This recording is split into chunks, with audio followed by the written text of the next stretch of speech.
Porque hoje em alguns lugares estão sendo ditas muitas palavras. Em alguns lugares, pessoas estão agrupadas para ouvir vários temas e várias coisas. Mas aqui está a noiva de Cristo, a igreja do Senhor, reunida no dia do Senhor, para ouvir a palavra do Senhor.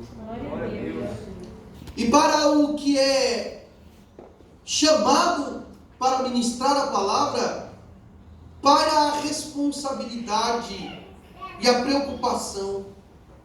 Mas é interessante porque ao mesmo tempo em que somos tomados de responsabilidade e preocupação, encontramos descanso no Senhor. Porque se tem alguém interessado em falar aqui nesta manhã, é o Senhor. E o Senhor tem uma palavra para mim e para você. Hebreus 4:12 diz que a palavra de Deus, ela é viva e eficaz. Viva!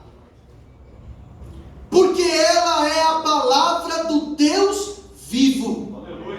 E a palavra do Deus vivo, ela é viva, ela é vibrante. Não lemos a palavra de Deus como lemos um conto ou uma história, mas quando lemos a palavra de Deus, dela salta a vida, porque dela foi feita através do autor da vida.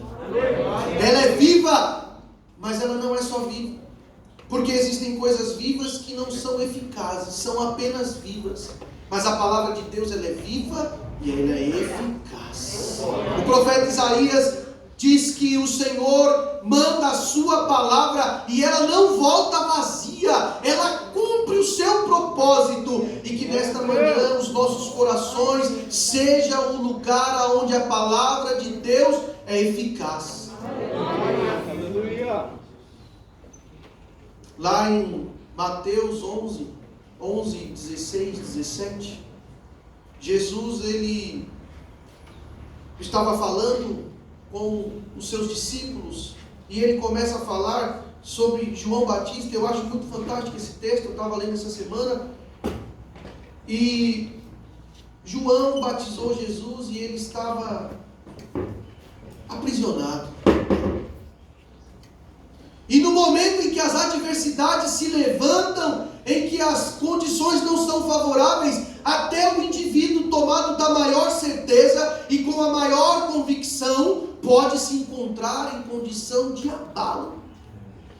João foi o homem que batizou o nosso mestre e que no batismo viu o céu se abrir, o Espírito Santo descer em forma corpórea de pomba. Ele ouviu a voz do alto que dizia: este é o meu filho amado em quem me comprazo. Mas no momento da prisão, o homem que viu a pomba, o homem que ouviu a voz, pergunta para ele se ele é o Messias ou se nós temos que esperar outro.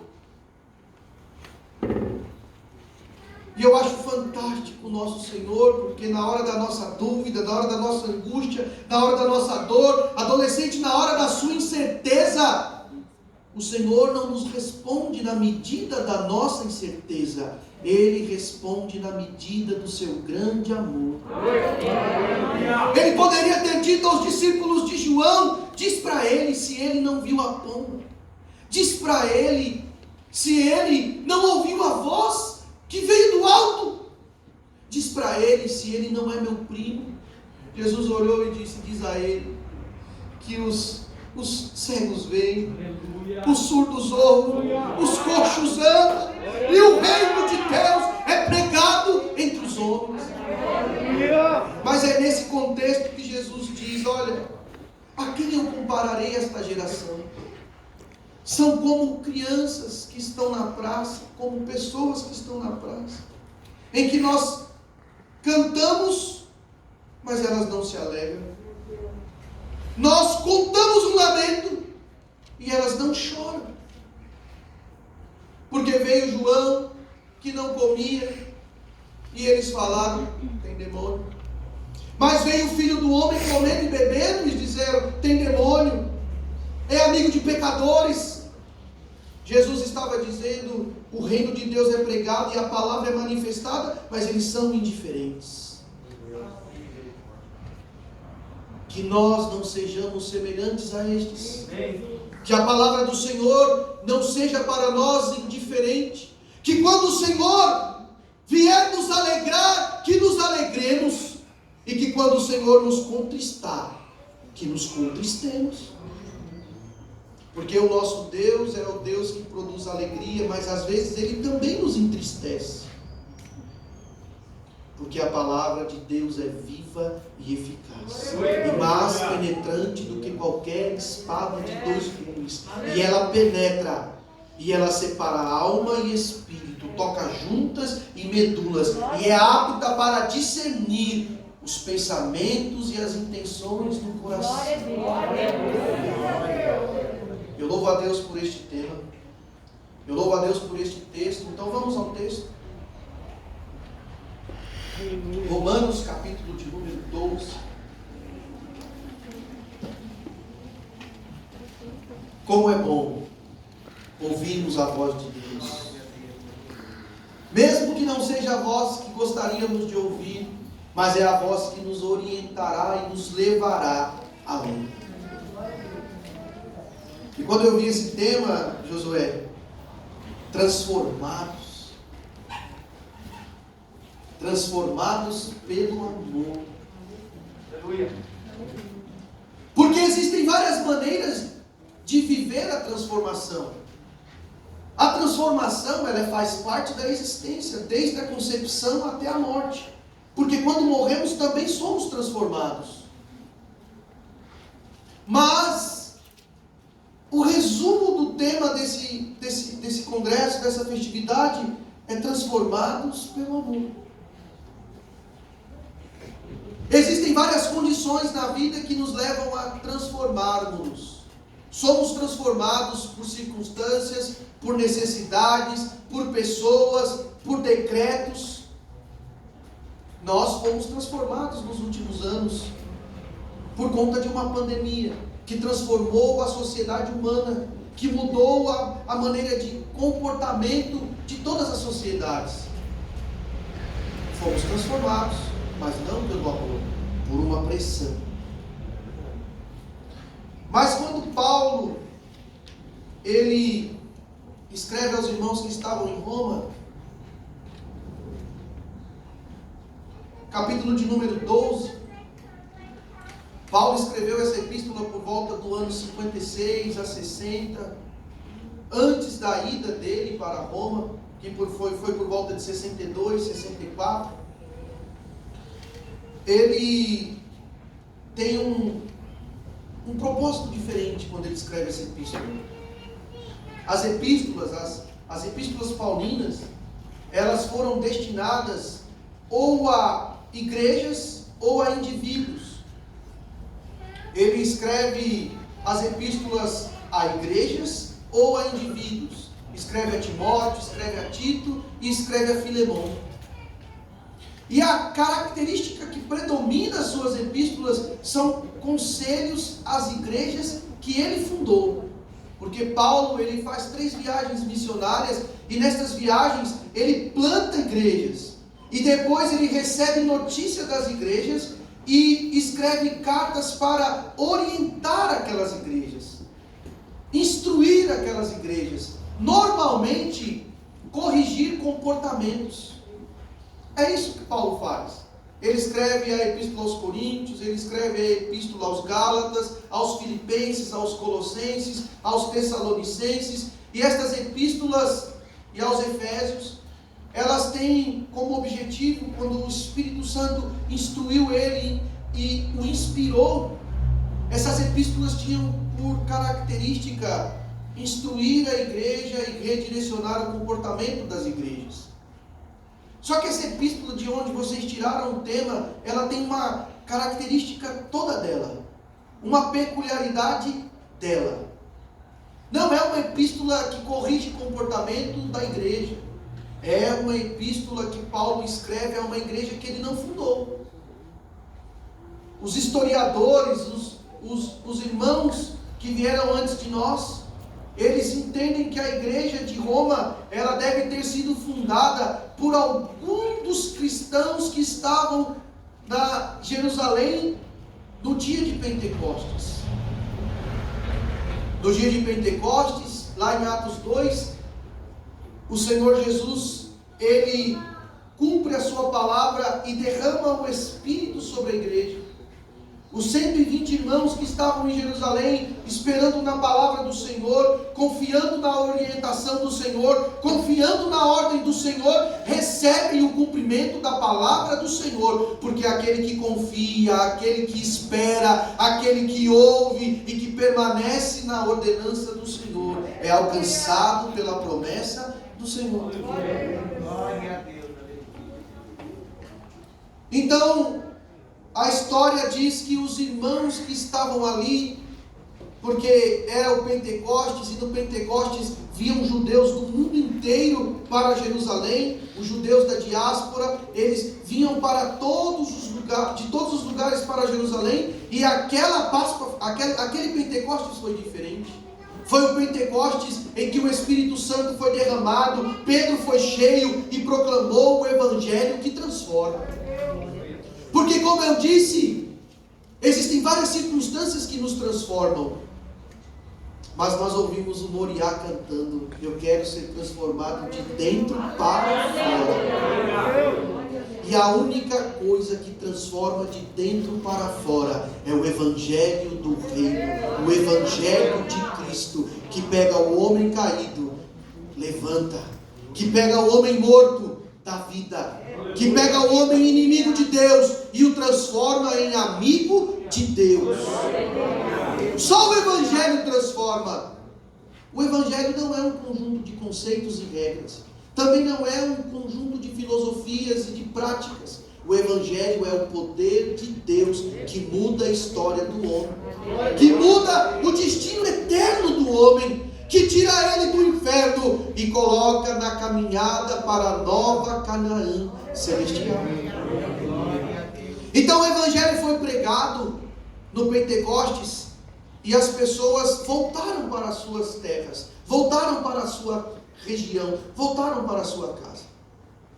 Então a história da igreja diz que a igreja de Roma provavelmente foi fundada por alguns dos cristãos que estavam presentes no Pentecostes. Quando Paulo chega em Roma, já há uma igreja lá. Ele já é recebido pela igreja que está lá. Então essa epístola tem uma peculiaridade só dela. Paulo escreve a uma igreja que ele não fundou. E também não escreve para falar de problemas de comportamento daquela igreja. Paulo escreve para falar de assuntos teológicos. Paulo escreve para de fato doutrinar aquela igreja. As epístolas, elas têm essa finalidade no Novo Testamento.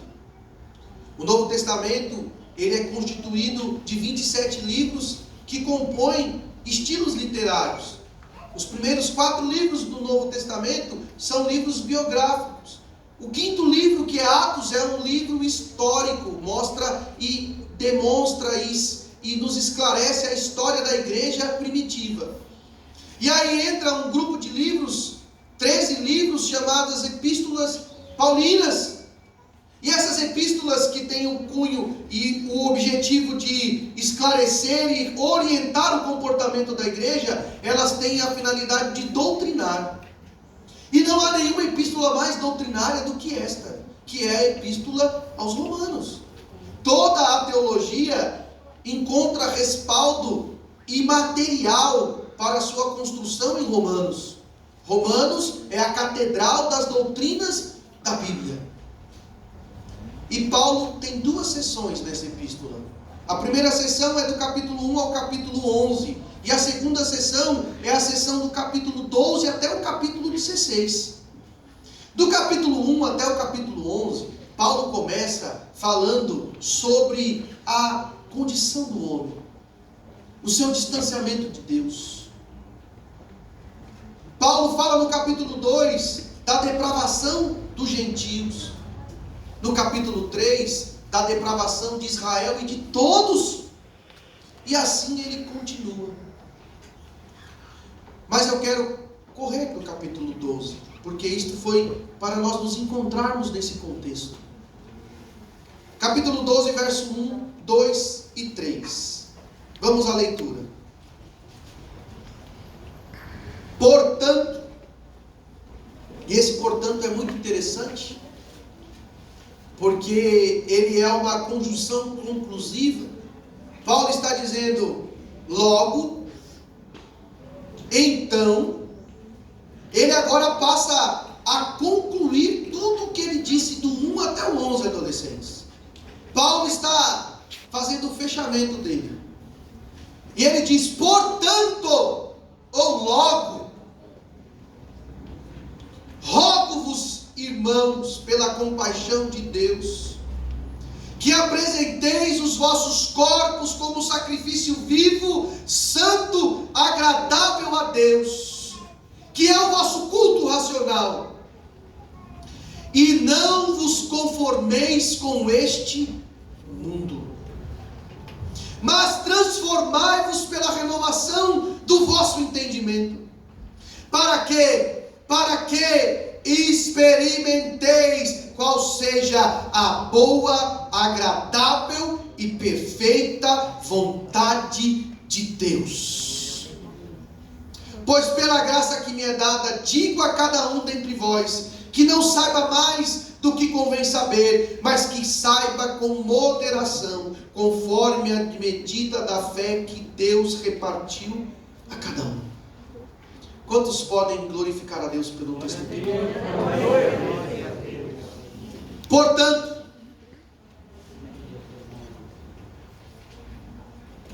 Paulo encerra a primeira sessão, chamada de sessão teológica, e ele encerra com um cântico muito lindo. Romanos 11, 33, 34 e 35. Ele encerra adorando a Deus, glorificando a Deus, porque diante dos mistérios de Deus, e Paulo fala de mistérios de Deus nesta epístola, porque Deus é um Deus de mistérios. Mas eu louvo a este Deus, porque Ele tem revelado os seus mistérios para os seus pequeninos. Os sábios e os entendidos ainda estão procurando um motivo para existir e uma razão de ser, mas aquele homem e aquela mulher simples, indouto, que às vezes male sabe assinar e colocar uma vírgula, pode dobrar os joelhos e ter acesso ao Rei do Universo. Pode estar andando e em meio às dores e às aflições experimentar o refrigério que só aqueles que nasceram de novo podem experimentar. E Paulo, diante desta grandiosidade, deste mistério de Deus, ele coloca no capítulo 11, verso 33 a 35, ó profundidade das riquezas, tanto da sabedoria quanto da ciência de Deus.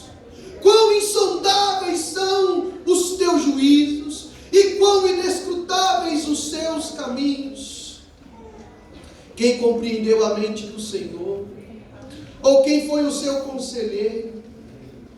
Ou quem lhe deu primeiro a ele, para que lhe seja recompensado? Paulo está dizendo, diante desta grande revelação, eu me rendo. Então, irmão, minha irmã, quando você não compreender, ou quando você não tiver uma conclusão, se renda. Se renda diante de Deus, porque Ele sabe para você, Ele tem para você melhor do que o que você tem para você, Ele sabe de você melhor do que o que você sabe de você. Os pensamentos dEle são maiores do que os pensamentos que você tem para você. Adolescentes, se não chegaram, vão chegar. No dia da indecisão, no dia da incerteza, no dia da angústia, E no dia da indecisão e da incerteza e da angústia, lembre que Deus tem um pensamento maior sobre vocês do que o pensamento que vocês têm de vocês. Pode ser que nós estejamos como todo mundo, pensando e imaginando a vida, e construindo planos, e construindo ideais, e construindo projetos. Mas o servo de Deus aprende desde cedo a pegar os seus planos, os seus projetos, os seus sonhos e colocar nas mãos daquele que tudo sabe, daquele que tudo pode, daquele que tudo faz e daquele que coloca as coisas no devido lugar. Então, diante de todo este cenário teológico de complexidades, de eleições, de chamados, Paulo conclui dizendo: ó profundidade, tanto de riquezas, tanto de sabedoria e de ciência de Deus, quão insondáveis são os teus juízos. E ele coloca no capítulo 12. Capítulo 12 a capítulo 16 é a seção prática de Romanos. É quando Paulo instrui os irmãos de Roma, dizendo: olha, depois de tudo que eu vos falei, depois de tudo que eu vos ensinei, pratiquem assim. Assim como, portanto, rogo-vos, irmãos, pela compaixão de Deus. Paulo está dizendo: olha o amor de Deus, olha o que Deus fez, olha a compaixão de Deus, e é em nome desta compaixão. E qual é a compaixão de Deus? Éramos por natureza filhos da ira e destinados ao inferno. Mas em Romanos 5, Paulo disse: sendo, pois, justificados pela fé, temos paz com Deus. Nós éramos inimigos dele. Ninguém nasceu amigo de Deus. Mas por natureza, éramos avessos a Deus. É fato, é notório, é natural encontrarmos na igreja alguém que diz: eu passava na frente da igreja, e quando chegava na frente da igreja, eu ia para outra calçada. Você está rindo, você era desse? Aqui, ó, como é o nome do irmão? Flávio. O Flávio era desses. Quando passava na frente da igreja, ele até se benzia. Deus me livre de ir para a igreja. Mas o Flávio, ele é apenas um retrato claro dessa inimizade com Deus. Mas existem pessoas que estão dentro do conceito e do caminho religioso e são inimigos de Deus. Ele está na igreja, pastor, e é inimigo de Deus. Porque ele não dá bola para Deus, não se inclina para Deus, não se volta para Deus, não quer saber das coisas de Deus, lê tudo, mas não lê a Bíblia. Fala de tudo, mas não fala das coisas celestiais. Pensa em tudo, só não pensa na comunhão com Deus. Ele é inimigo de Deus. Mas Paulo escreve aos Romanos e diz: mas Deus prova o seu amor para conosco, quando Ele enviou o seu Filho para morrer por nós, sendo nós ainda pecadores. Nós éramos pecadores, inimigos de Deus, e Deus não pensou: eu vou primeiro esperar o André melhorar, eu vou primeiro esperar o André se consertar. Não! A aposta de Deus foi audaciosa. A aposta de Deus foi em quem ninguém dava nada. Deus não esperou um ser perfeito. Ele enviou o seu Filho para morrer no nosso lugar, sendo nós imperfeitos, para nos fazer perfeitos. Então Paulo está dizendo: eu vos rogo pela compaixão de Deus. Ele está dizendo: eu rogo a vocês pelo amor que Deus investiu em vocês. E o que é que ele roga? Rogo pela compaixão de Deus que apresenteis os vossos corpos como sacrifício vivo, santo e agradável a Deus, que é o vosso culto racional. Paulo está dizendo: eu vos rogo que depois que vocês foram alcançados pela grande misericórdia de Deus, pelo grande amor de Deus, vocês se apresentem. E se apresentem como? Como sacrifício vivo. E aqui ele faz menção e aponta para o sacrifício a Deus. Lembra que eu cantei? No Monte Moriá, Pai e Filho lá estão, um altar, um sacrifício ali farão. Grande prova, Deus mandou um pedido arrasador, cortava o coração de Abraão. Porque na antiga aliança, os sacrifícios eram oferecidos a Deus, e o sacrifício era um ser, um animal, que era colocado no altar e sacrificado a Deus. E quando Abraão foi sacrificar no Monte Moriá, ele tinha a lenha, ele tinha o cutelo, mas ele não tinha o cordeiro. E o Senhor tinha dito para ele qual era o sacrifício. O sacrifício era Isaac. E eu tento imaginar os passos de Abraão indo ao Moriá,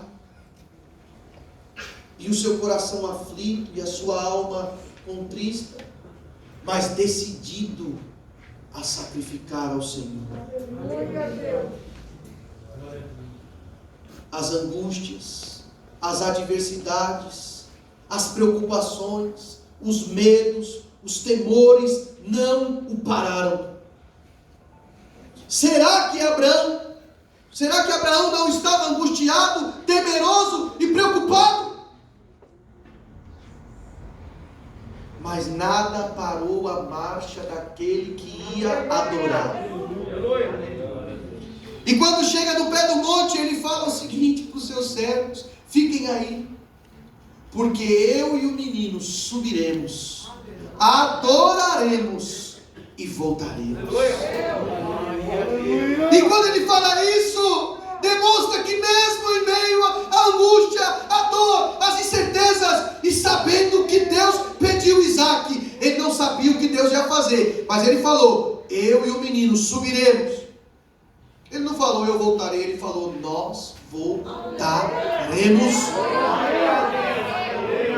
Ele não falou eu vou subir, Deus vai requerer o meu filho e eu vou voltar só. Ele falou eu ofereço a Deus e eu não sei como, mas Deus me disse que esse menino vai ser pai de uma grande nação. E se Deus levar, Deus vai devolver. E se o fogo consumir, Deus vai fazer viver de novo. Mas a gente tem medo. Mas isso é só no versículo 2, que eu vou falar da boa, agradável e perfeita vontade de Deus, que às vezes dá medo na gente. E o que é esse sacrifício? Na antiga aliança, lembra que Romanos é a epístola teológica que apresenta Israel e coloca Israel dentro do plano de Deus? E na antiga aliança em Israel, o sacrifício era de um animal. O animal era oferecido em sacrifício e o sacrifício era feito. Mas agora, o sacrifício não é o animal. O sacrifício não é mais consumido. Não desce fogo do céu para consumir o sacrifício. Agora o sacrifício sou eu. Porque o altar sou eu. Porque o lugar da comunhão sou eu. Porque o lugar de vida com Deus sou eu. E o que é que Paulo diz para os irmãos? irmãos, rogo-vos, pois, irmãos, que apresenteis os vossos corpos.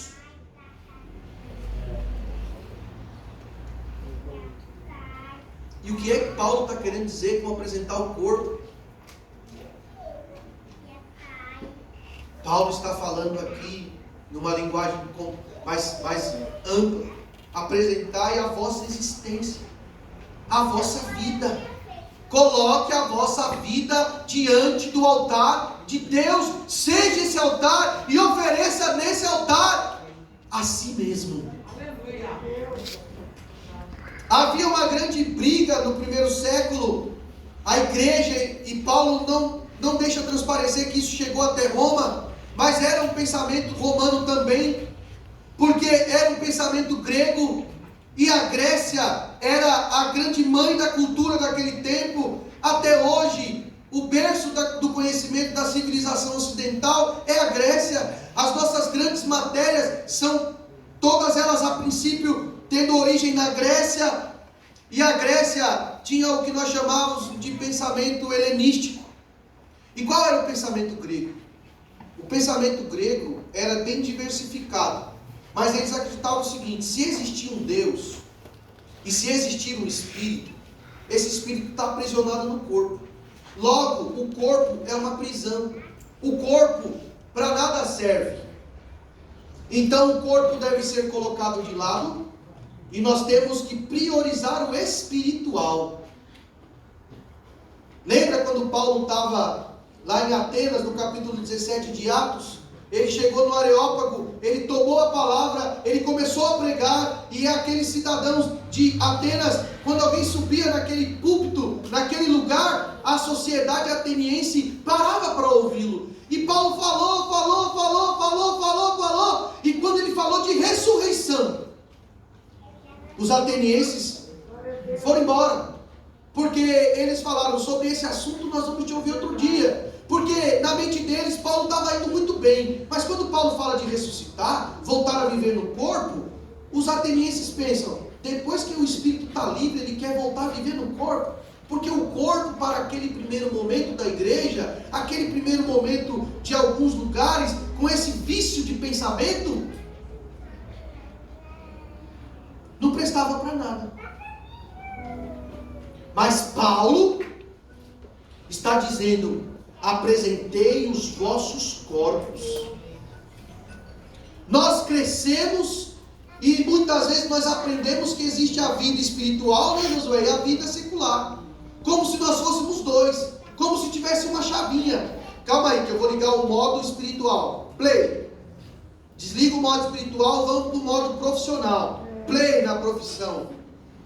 E Deus não tem um homem e uma mulher que tem um play para cada coisa. Deus tem uma pessoa inteira. Por isso que Paulo disse: apresentei os vossos corpos como sacrifício a Deus. Então, adolescente, irmão, irmã, o seu corpo está escrito em 1 de Coríntios capítulo 6, versículo 15 a 19. Não sabeis vós que sois templo e morada do Espírito Santo de Deus? O nosso corpo é templo e morada do Espírito Santo de Deus. O nosso corpo deve ser consagrado a Deus. Permitam-me dizer, Salomão disse a Sunamita: põe-me como selo sobre o teu coração, sobre o teu braço. Salomão estava dizendo que todos saibam que o seu coração é meu e que o seu corpo é meu. Salomão estava dizendo: você tem dona, seus pensamentos, sua emoção e o teu amor são minhas, mas o teu corpo também é meu. E Paulo está dizendo: ofereça a Deus um sacrifício vivo por meio do corpo. E como é esse sacrifício do corpo? É uma vida dedicada a Deus. Aleluia. Para sermos transformados, nós temos que estar no lugar da transformação. E o lugar da transformação é no altar de Deus. E nós já sabemos que o altar de Deus não é este púlpito. O altar de Deus não é esta construção. O altar de Deus é o meu e o seu coração. Nós somos o altar que anda. Como sacrifício vivo, santo, tem que ser um corpo santo. Não pode ser um corpo qualquer. Tem que ser um corpo santo. E o que é um corpo santo? O que é santidade? O que é santificação? É separação. Ontem à noite nós estávamos na igreja sede, nós estávamos no cinema, e nós estávamos tratando e assistindo um filme que fala exatamente sobre isso. Sobre vida de fato entregue no altar de Deus e sendo o altar de Deus. Ser santo. Se a nossa diversão blasfema contra Deus, a nossa diversão precisa ser deixada de lado. Se aquilo que nos faz rir debocha de Deus, isso não pode nos fazer rir. Porque nós somos sacrifícios vivos e santos a Deus. Cantamos poder, poder, poder, poder. Mas para o poder de Deus descer e para o fogo do alto chegar, o altar tinha que estar varrido. Aleluia, Jesus. Ofereceis os vossos corpos como sacrifício vivo e santo e agradável a Deus, que é o vosso culto racional. E o que é o nosso culto racional? Lembra da ceia? Adolescentes, vocês lembram da ceia?